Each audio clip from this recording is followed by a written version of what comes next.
You know, obviously I thought that we had the competitiveness and connectedness we had on Tuesday night for parts of the game.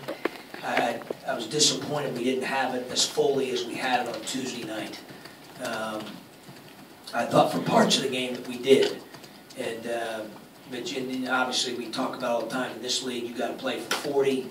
You know, I didn't feel like we had enough of that today. Obviously, offensively, it's the flip of what we've been talking about. Offensively, our numbers were, other than turnovers in the first half, you know, good enough to win. Our defense was not good enough. You know, certainly give them credit. I thought that, you know, Banks' shot making at the end of the first half really opened the game up. I thought that Carr made some really tough shots in the guts of the game when we're, you know, trying to mount the comeback that were big-time plays. And then obviously Stevens continued on his, you know, tear today. I think that's 3 of the last 4 where he's been over 20 and continues to improve and get better. Thought our energy level in the second half, we made the comeback. You know, I thought our young guys really spearheaded that. You know, that was good to see Tijon and J. Cole and you know, Kipper. I thought Fake was active on the glass. You know, we need more out of our older guys.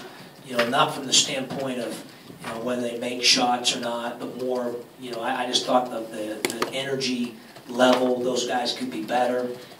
They know that. And we need them to be better like they were on Tuesday night. Questions? I just want to follow up on that point about the lack of energy or competitiveness. I know you said you're disappointed. I guess it would be one thing in maybe January to be seeing that, but I know you know, like I said, you use the word disappointed, but just with the older guys, why is there this lack of urgency? Yeah, I thought the older guys would be better, Shannon. They practiced well yesterday. They were great on Tuesday night, showed great resiliency, really competed. You know, they just, you know, again, I'm not trying to point the finger at them. We're all in this together, but I just thought they could be a little bit better with that, with the energy level. I thought Lucas had good energy level throughout. I thought J. Cole in the second half did. I thought Finke had it throughout. Black didn't play as many minutes today, but he kind of always has that. You know, I just expect more, you know, from those guys. And certainly, you know, I'm not picking on them. It's just reality. We need those guys to play with tremendous energy and be productive, you know, for us to play well. And, you know, for whatever reason, I just, from an energy perspective, thought they didn't have it as high a level as they did on Tuesday night. You know, Tuesday night, obviously, they had it at a really high level. So, you know, we'll take a look at it. And, you know, I want to watch the film first. I always do that because sometimes you may feel a certain way after the game, and then you watch the film, and it's like, well, maybe not. You know, you try the best you can to take emotion out of it and be as objective as you can. But yeah, that's kind of my gut feel. You know, we'll take a look at it, and I'll know more here after I get a chance to take a look at the film. John, Malcolm obviously has had a phenomenal career, but hasn't yet been to an NCAA tournament game. Do you feel he puts a big burden on himself, and do you think that affects him? You have to ask him that question. You know, obviously I don't want him to do that. You know, he's got to control what's in front of him, you know, and keep his mind clear and play. You know, obviously today he was pretty efficient shooting the ball, but I thought he maybe tried to make a play or two that wasn't there, and you know, they did a good job of defending him and made it hard on him. And I think he's played better. He'd be the first to tell you that. But, you know, that's not how we want him thinking. Because, again, as I told you yesterday, you can't control that stuff. You can control what's in front of you.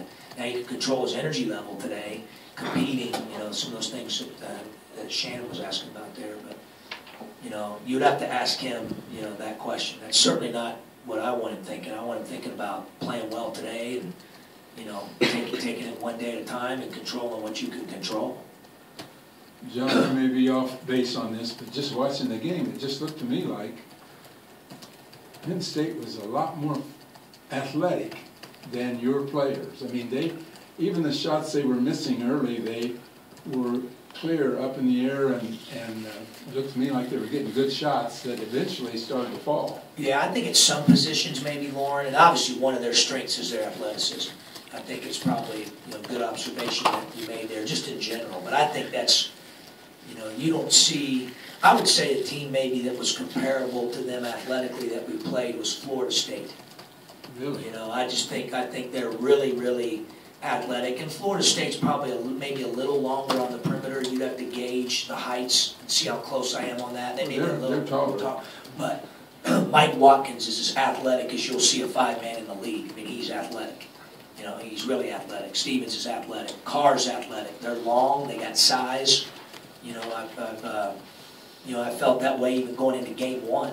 You know, it's a big reason why their defense is really good. But I think certainly, and you know, very fair to say that one of their strengths is their athleticism and their length and their size. And I'm not just talking about height.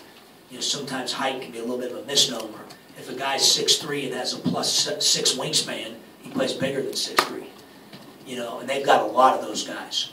So I think from an athleticism standpoint, you know, I think your observation's pretty right on. I mean, I think they're really athletic, which is why they're one of the nation's best teams at blocking shots, and they get a lot of steals and deflections.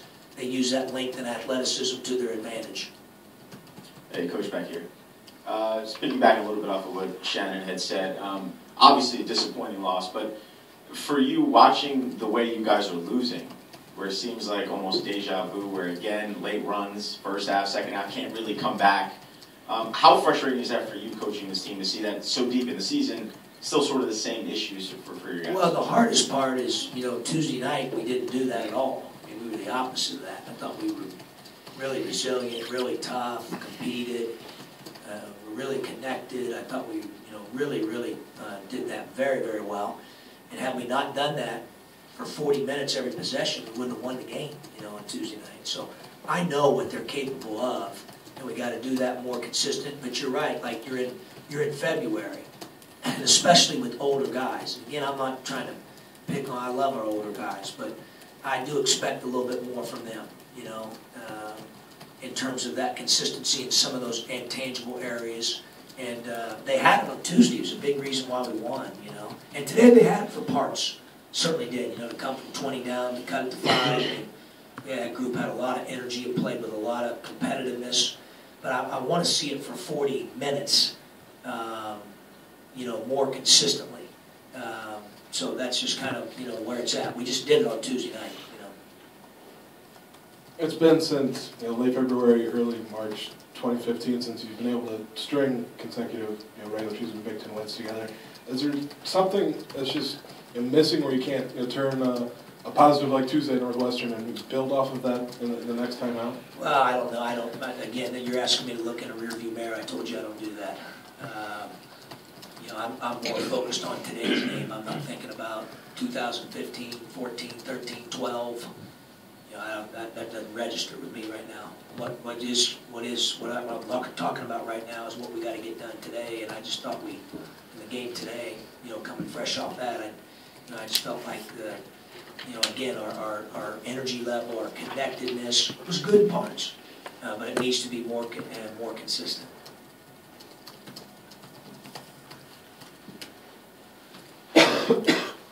Beyond that part of the connectedness, and maybe that's the reason for what I'm going to ask, but just after that 14-0 run, they had the back-to-back three-point plays, but then, you know, what did you see just strategy-wise that unraveled there? Yeah, well, obviously, Tracy makes that shot to cut it to 5, and I just told Dion downstairs, I was that close to calling a timeout. The reason I did is we're on a 14-0 run. We got the momentum, and basketball's such a game of momentum.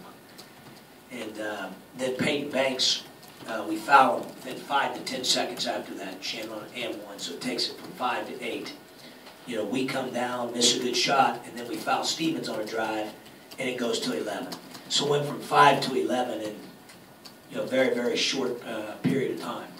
You know, so hindsight's always 20/20. If I'd have known he was going to get an and 1, and I wasn't going to disrupt the 14-0 run, I may have called a timeout. You know, but that's easy to say when you know what happened now. I didn't know that then. You know, but that was the reason why I didn't, because I thought, man, we got a lot of momentum. Thought the crowd was into the game. The last thing I wanted to do was kill that myself. You know, so it's always, you know, that those are decisions you got to make on the fly, and that was the reason behind it. And as long as there's a reason behind it, and it's valid, then you got to roll with it. I mean, it is what it is.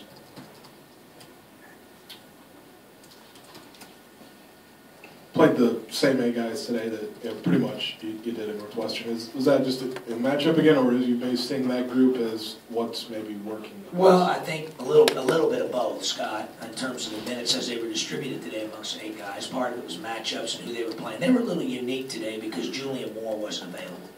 So when they didn't have Watkins in the game, their 5-man was Lamar Stevens, who's really be like playing Kipper Nichols at the 5. So that made it a little unique.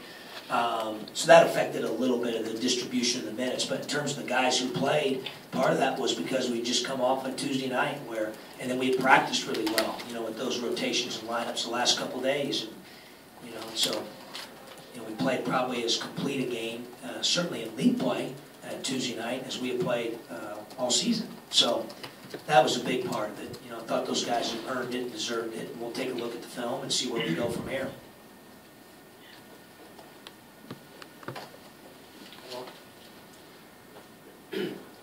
Thanks, guys. Apologize for my voice.